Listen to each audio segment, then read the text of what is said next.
Hey everyone, my name is Audrey and today I'm going to tell you about an iconic classic road trip that I took on the US Route 66, or part of it was on 44. But I'm going to tell you about the journey from all the way from Wisconsin to Chicago to Missouri to Oklahoma, all the way to California.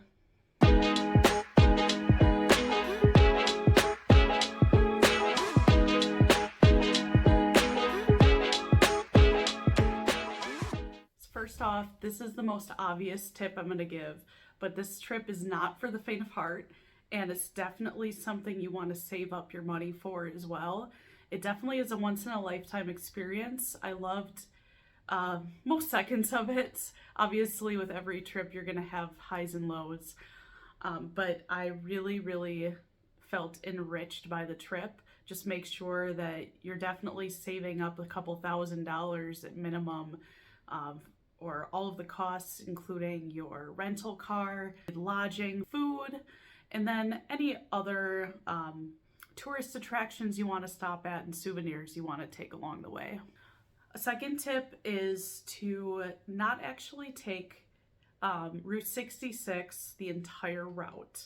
Now, part of this might be controversial, but you actually cannot take Route 66 all the way through from Illinois to California. Parts of it are completely shut down, so you are going to want to go on Interstate 44. However, you definitely don't want to cheat yourself from going on Route 66 itself when possible and getting that slower experience that was intended when the road was built. So my third tip would be to definitely go and experience some of the kitschy roadside attractions, but you don't have to stop at every single one.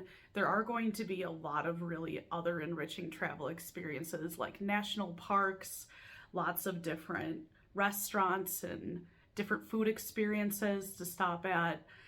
There's going to be shopping, there's going to be really interesting cities, and there's going to be some history.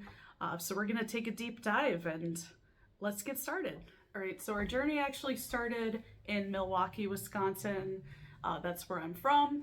So we started out by renting a car, an SUV actually, in Milwaukee, and it took us a couple rounds to get a good rental car. One of the cars smelled really strongly like weed, one smelled like cigarette smoke, and then finally we got the third car and we ended up taking like a Jeep SUV to all the way to California from Milwaukee. So obviously no road trip is complete without a stop at our beloved Quick Trip in Wisconsin. So we stopped at the Racine Quick Trip. Obviously this isn't part of Route 66 yet, but that was a great start to our day, getting some breakfast in. Now, we actually were in Chicago in May. I believe it was late May, and it was really cold and windy still. So this was during the time of some mask mandates yet. So we masked up, went outside, took our picture outside the Route 66 sign. We got to see the Bean and walked around in the park area by Chicago. And obviously we couldn't leave Chicago without getting a classic deep dish pizza. So we went to Pisano's, which was recommended by a coworker of mine, and Pisano's was delicious, of course. And we also went to Stan's Donut and Coffee. So we then made our way through Illinois. Again, it was kind of a cold and a rainy day. So we then made our way to Pontiac, Illinois, where there's a beautiful mural for Route 66 right in the town. And we did encounter a covered bridge on the way there. So that was kind of neat. But we did try to take some of the original Route 66 on the way through Illinois to Pontiac. One of the more remarkable stops that we actually both really enjoyed. I did not expect one of my favorite spots to be in Illinois, but we loved seeing Springfield, Illinois, and all of the Lincoln monuments and history there. We really enjoyed seeing his gravesite, and there's even a place where you can go and leave a Lincoln penny. So that was really special, and that was a really moving moment for both of us. And then we really enjoyed reading some of the history on the monuments around town in the center of the square. That was just really impactful, and it was really cool to just live some of that history of one of our greatest presidents. So we actually stopped at El Dorado Mexican restaurant in Springfield, and it was delicious. You can tell that it's family owned, so highly recommend that in Springfield, Illinois. And then the Airbnb that we stopped at was really unique. We stayed there for the night, and we stayed in a very lavish room that was very reminiscent of like the early 1900s, late 1800s. I unfortunately didn't get a lot of sleep because I just was in a weird headspace, but it was a really unique place to stay, very friendly hosts, and it was a huge mansion. So another really cool historical stop that we made was to the Cahokia Mounds, just outside of St. Louis, Missouri, and that was just really remarkable. But then we continued our way through St. Louis. We stopped at the Busch Stadium, and we stopped and got some Cardinal souvenirs. Now, I'm a Brewers fan, and the Cardinals have beat up on us a lot historically, so I wasn't super thrilled about stopping. Well, the stadium was cool, but I just didn't want to buy a lot of Cardinals stuff and support that. But definitely St. Louis has put a lot of work into that area, and the Arch, of course, we had to go and see the Arch. And then we made a stop at Ted Drew's Frozen Custard. Now, this is listed in some of the Route 66 guidebooks as an iconic must stop, and it did not disappoint. As someone from Milwaukee, where we have frozen custard everywhere, I have high standards, so it did live up to those standards. We then approached an area in Missouri that was very tranquil. There was a pretty bridge in just a very peaceful Mark Twain-esque area. And we actually pulled over to get a picture of this bridge that we saw in our guidebook, and we could smell barbecue cooking, and there was some kind of private family gathering that we accidentally were intruding on. So some guy came out of the restaurant and was asking us questions like, "Oh, where are you guys from? What are you doing here?" And we're a little weirded out by it, admittedly, but he was really friendly, and it looks like that place normally has barbecue that they serve. It smelled phenomenal. And then we had a very unique stop at Bass Pro Shop, the largest Bass Pro Shop in the world in Springfield, Missouri. So this was our second Springfield of the trip, our second and last Springfield. That Bass Pro Shop was honestly intense.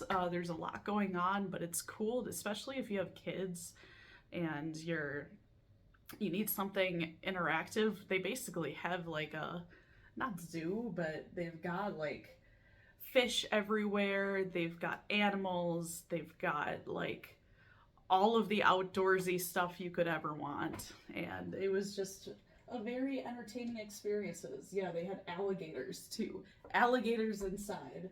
It was just really wild. So we then made our way to a really cool looking Steak and Shake that was in Springfield, and of course we had to get a milkshake and a burger and fries, and it was delicious. And I'm sure that it's just like most Steak and Shakes, but this one just had a very unique vibe. We then stopped at a Waffle House. Now, Waffle House, I know it's a big thing in the South, but it's kind of a big deal to us up in the North because we don't have them anywhere. It did feel very much like a Denny's. I might get some hate in the comments about that, but it was good. It was very solid. I mean, it was food. I got a big waffle that said Waffle House on it, and we had just a really cool time taking pictures of the cars that were outside. Again, it really fed into that vintage 50s aesthetic, which was kind of neat. We stopped in Kansas. Now, Kansas actually doesn't have a large patch of Route 66. Route 66 just cuts through the very corner of Kansas and then continues to Oklahoma. but we did get some good pictures of the like Pixar's cars that they have in town. And again, it's kind of quirky, kitschy stops that you can come and see. We made our way on to Oklahoma and we saw another really kitschy attraction, the Big Blue Whale. Now you're gonna see this in the guidebooks. It's an experience. It's like nothing you'll ever see. So we actually stopped at a really cool market called the Mother Road Market in Oklahoma. We stopped at this place called Chicken and the Wolf and had really tasty chicken. I think they had like spicy chicken there, and it was kind of reminiscent of like Nashville hot chicken. So that was really, really tasty. And it's just a cool vibe there. Again, they've got like the cool murals going on outside, and they've got like lots of options. So that was really neat. I believe that was in Tulsa, Oklahoma. And there's also a really cool spot in Tulsa where you can actually stand on a specific circle in the, like at the end of a road. And when you speak, like you can whisper and it sounds like you're talking at normal volume or shouting. We then made our way to Oklahoma City and we stopped at Pop's Soda Shop, and it was interesting. There actually is an Ace Hardware that's close to where we used to live that almost had more variety of sodas than this one did, but it's definitely a great place to bring your kids, and it's definitely unique. They have a lot of really weird flavors. Like we tried this peanut butter and jelly soda and it was absolutely disgusting. Like I took a sip and I dumped the rest of it. It was really, really bad. They've got a lot of like snacks and stuff, and they've got a unique vibe there for sure. And then one thing I didn't realize is there's a river walk in downtown Oklahoma City, and it's really vibrant. It's got a really great like nightlife or day life, if you will. It was just a really fun vibe. I actually got the chance to meet up with my cousin and his wife and their daughter in Oklahoma City because they live down there, and it was just really, it was a really comfy experience seeing someone that I knew and getting showed around by a local. We stopped through a ghost town in Oklahoma. It was really creepy, to be honest. It was, a lot of people like to like go and vandalize things in these ghost towns, and it's just, they write creepy messages. There is this one person jail cell which gave me the ick, honestly. Like it was spooky. But it's definitely a unique stop. So slowly made our way into Texas after that, and again we stopped in these kind of ghost town, half and half ghost town and live town, if you will. There was a really cool like old gas station that was recommended in a guidebook that we stopped and see, so we got some cool photos there. Again, this just felt very much like the classic Route 66 experience.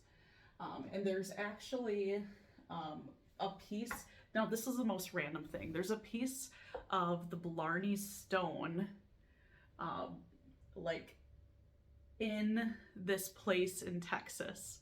Now I don't remember the name of the city. I'm gonna put it up here basically, but I got the chance, I was fortunate enough to go and kiss the actual Blarney Stone in Ireland, so seeing this was just a really unique experience, and it kind of brought me back to that, being in Ireland.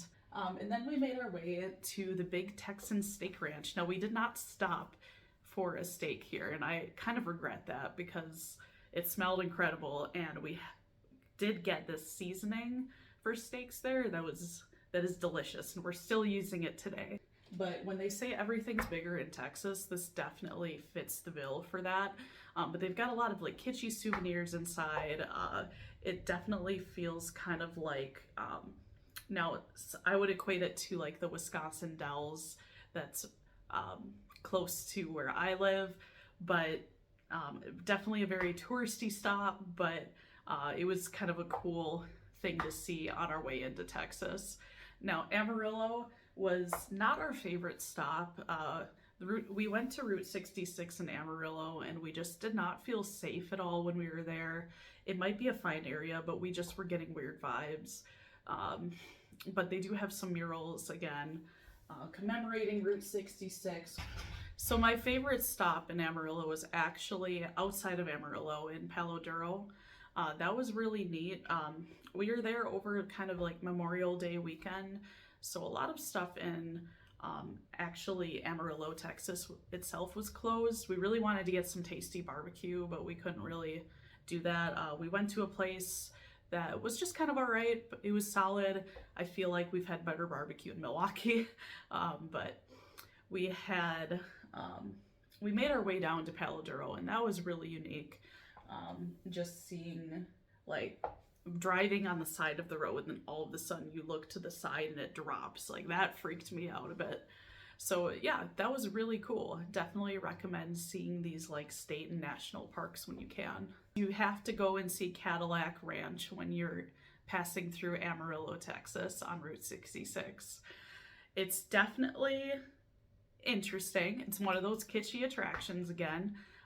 When we were there, unfortunately, it was really like wet everywhere. Like there was mud, and our shoes just got covered in mud, so that was kind of gross. But you definitely got to stop and get your photo op. And some people bring cans of spray paint and add things to the cars. I will say that it looked like a lot of stuff had been spray painted over. So even if you go and leave your mark, quick take a picture because it's probably not going to be there later. But that's just a really, really something you're not going to see anywhere else. So definitely make a priority to stop there. There are a lot of just kind of creepy ghost towns along the route. It's kind of sad seeing all of these places that were just dropped one day and abandoned when 44 came through. It's a little unsettling. It almost felt like Fallout 76 to me in a way, and my husband is a huge Fallout 76 fan, so he was nerding out about that a little bit. So we got to stop in Adrian, Texas, at the midpoint between LA and Chicago, and that was just a really unique photo op that we got to get there. The Midpoint Cafe that we took a picture of, I don't believe they're still in business. But yeah, there was just a lot of really cool scenery, cool rock formations along the drive. And we made our way to Tucumcari, New Mexico next, where we saw the Blue Swallow Motel in all of its glory. I believe this is one of the last functioning older hotels on the route, so that was just really neat to see. We did stop for some donuts in Tucumcari too. Just really beautiful scenery. Not to sound like a millennial again, but it sounds like, or it reminds me of Cars, the Pixar movie. But yeah, we stopped at the Continental Divide, and that was really neat. It's where the West drains into the Pacific and the East drains into the Atlantic. So then we made our way on to Santa Fe, New Mexico, and I was just astounded by how vibrant all of the colors were here in New Mexico. And around every corner, you just saw like so much beauty. We got to stop at the oldest church in the United States, San Miguel, and that was just really enchanting. All of New Mexico is just really, it really is the land of enchantment. So it's really beautiful, honestly. All of the mosaics were just so gorgeous, and the chapels. This is the Cacao Chocolate House where we actually sampled some sipping chocolate, and that was just incredible. So we continued on our journey, and we stopped in Albuquerque where we saw like the filming of Better Call Saul. So that was kind of surreal as big Breaking Bad fans. It was just really neat to do some of the sightseeing of Breaking Bad and just listen to the quails sing as the sun set. It's just a really magical place. I definitely recommend it for someone who's a fan of Breaking Bad, there's a Breaking Bad store where they actually have like signed merchandise from the show. There's a lot of actors who come in from the show. Apparently, I was talking to the cashier who works there, and she said that they just like to stop by and they sign a lot of stuff. So that was just really cool. This is something kind of like a shrine to the show Breaking Bad and Better Call Saul, and I guess the Breaking Bad extended universe, if you will. As fans, we were definitely geeking out at all of this, and we definitely came home with some merchandise from the store. So, all in all, we just really loved Albuquerque. It was just so enchanting. It was so beautiful. And I would love to go back here for the big balloon festival. We did make a stop at the doghouse before we left. I was pretty underwhelmed by it, and there were some kind of sketchy characters after dark. So it kind of reminded me of the show Breaking Bad, honestly. But we just had a really, really great time. We hiked when we were in Albuquerque. Um, Obviously, we didn't do, from as you can tell from the video, we didn't do a lot of really intense hiking, but the views were just really stunning, honestly.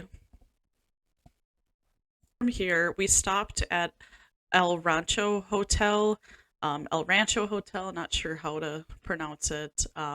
And I guess there were some famous westerns that were filmed there. So that was kind of an interesting stop. We didn't stay there or anything. We looked in the gift shop and poked our heads inside for a little bit.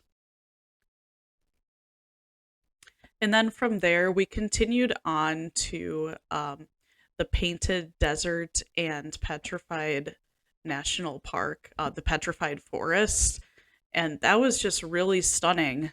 Honestly, we were kind of blown away by how beautiful it was. And it's just an amazing road trip for seeing all of these national and state parks.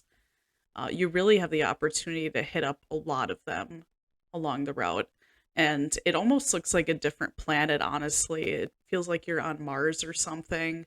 Um, but we did see like an original piece of the Route 66 where it used to pass through, and it's literally just like a dirt patch with telephone wires. But anyways, we stopped in Winslow, Arizona. We got to stand on the corner of Winslow, Arizona, just like the Eagles song. So that was awesome. There's some little shops there, and they have like a little sign commemorating it. We got to stop at La Posada, and actually, we stayed overnight there. I wanted to stay and get dinner at somewhere really special because it was my husband's birthday that night. And I just thought it would be really nice. And honestly, the dinner was phenomenal.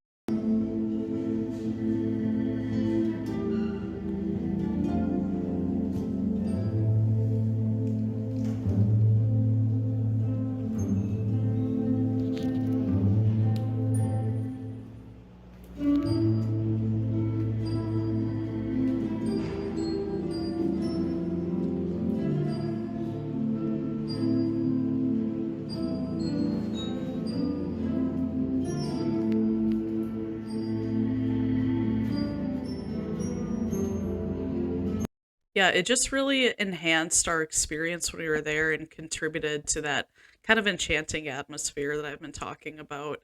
Um, but we continued on and we made our way to, oh my goodness, I can't, I want to say Fairbanks, but I know that's not right. Flagstaff, Arizona. So we continued on to Flagstaff and we saw another mural on the way and started to see mountains, which was really cool. And we did see remnants of a forest fire too. So that was a bit sombering to see. I hadn't seen anything like that before.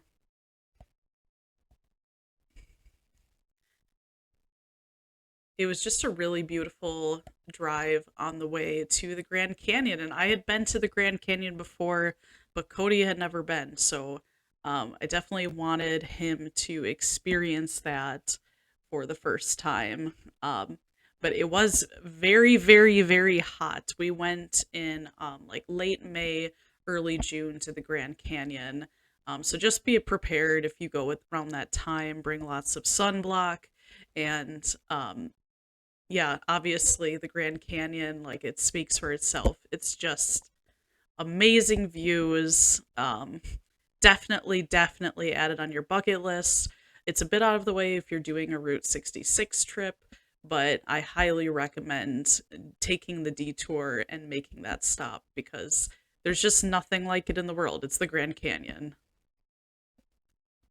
So we continued on and we got to see the Hoover Dam because we actually ended up staying in Vegas that night.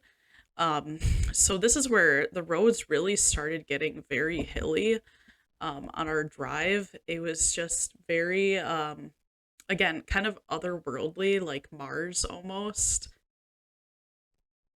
And the driving was just, it was pretty treacherous between like here and Vegas and LA. So just be prepared for some white knuckling for sure if you're making that long drive. But it's definitely it's like nowhere I have ever driven in the US. It's very different scenery, especially if you're from the Midwest and you're not used to this. Like just soak it all in and enjoy it. But we continued on then to Vegas. I did not really like Vegas. Hoover Dam was cool, but Vegas just really overwhelmed me. I really want to go back at some point and just experience it for what it is, like not as a tag along part of a road trip, but just going maybe with some friends and making a long weekend of it. But at this point, like we were exhausted. We've been driving for 6 or 7 hours and we just wanted to um, make our way to California at that point. So we stopped at this really cool alien store that was kind of by Area 51. It was super, super hot out. We were kind of by Death Valley. So there was like this giant thermometer that was measuring how hot out it was. But it was just a really cool, like kitschy stop. And I got this Area 51 hat that I still have from there. So that was really neat. But yeah, the drive, it just kind of kept getting more and more treacherous, to be honest. But we were so close to California. Um, it's you definitely felt the excitement building up because we'd waited our whole trip for this. And finally, we made it into California. We made it outside of LA. We stopped and got some donuts that were delicious. We waited in line for like an hour, totally worth it. We went up to a viewpoint in LA and we're very overwhelmed by the traffic being from the Midwest, but we just, there's nothing like these views. So we just were soaking it all in. And finally, we made our way to the end of the line, the end of the trail of Route 66. So we had to snap our picture there and get a picture by the Santa Monica Pier. Uh, there is like a little Route 66 stand here at the end. And then, of course, you've got these beautiful beach views just waiting for you as your reward for driving thousands of miles across the country all the way from Chicago. Now, I don't know what these trees were that were flowering, but they were like these purple trees that were just gorgeous that were everywhere. If you know what those are called, drop it in the comments. But my favorite part of the trip, one of my favorite parts, was going to this local coffee shop close to our Airbnb the next morning and just like grabbing a coffee, looking out on the beach. So it was just so relaxing. So we actually ended our trip at the San Diego Zoo, and we saw lots of fun animals. We got some of chocolate covered bananas. I think they're called like monkey tails or something. And it was just a really fun end to our trip. I know San Diego isn't part of Route 66, but it was just very pretty. And obviously, it's a world class zoo, so it was just a really special way to end it. So we ended our Route 66 trip again in San Diego, which isn't part of Route 66, but we ended it in La Jolla. and we had just a beautiful dinner at Duke's in La Jolla. It was a perfect way to cap off a wonderful trip. And then we made our way back to our beautiful hometown of Milwaukee, Wisconsin. And that was our Route 66 trip. Excited to hear your thoughts and questions. And until next time.